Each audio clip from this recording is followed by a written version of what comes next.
Africa সফরে এবার অ্যাঙ্গোলায় পৌঁছেছেন ক্যাথলিক খ্রিস্টানদের সর্বোচ্চ নেতা পোপ লিও। শনিবার দেশটির লাউন্ডা বিমানবন্দরে তাকে স্বাগত জানান গির্জার নেতা ও সরকারি কর্মকর্তারা। পোপ লিওর আগমন ঘিরে উৎসবমুখর হয়ে উঠেছে সাবসাহারা দেশ অ্যাঙ্গোলা। ঐতিহ্যবাহী সাজ পোশাকে নেচে গিয়ে পোপকে বরণ করে নেন শহরটির বাসিন্দারা। তাদের বিশ্বাস, সুস্বাস্থ্য ও সৌভাগ্য নিয়ে এসেছেন পোপ লিও। এই সফরে তিনি যুদ্ধ, দুর্নীতি ও আফ্রিকার সম্পদের শোষণ নিয়ে আগের তুলনায় আরও কঠোর অবস্থান ব্যক্ত করেছেন। শনিবার প্রেসিডেন্ট প্যালেসে অ্যাঙ্গোলার প্রেসিডেন্ট ওয়াং লরঙ্গোর সাথে সাক্ষাৎ করেন পোপ। পরে দেশটির রাজনৈতিক নেতা ও নাগরিকদের উদ্দেশ্যে বক্তব্য দেওয়ার কথা রয়েছে পোপের। গত বছর নির্বাচিত হওয়ার পর এটি পোপ লিওর প্রথম আফ্রিকা সফর।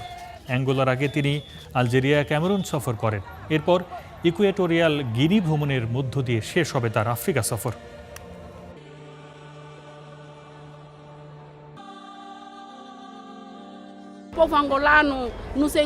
পোপকে সরাসরি সামনে থেকে দেখতে পারা আমাদের জন্য অত্যন্ত আবেগঘন মুহূর্ত।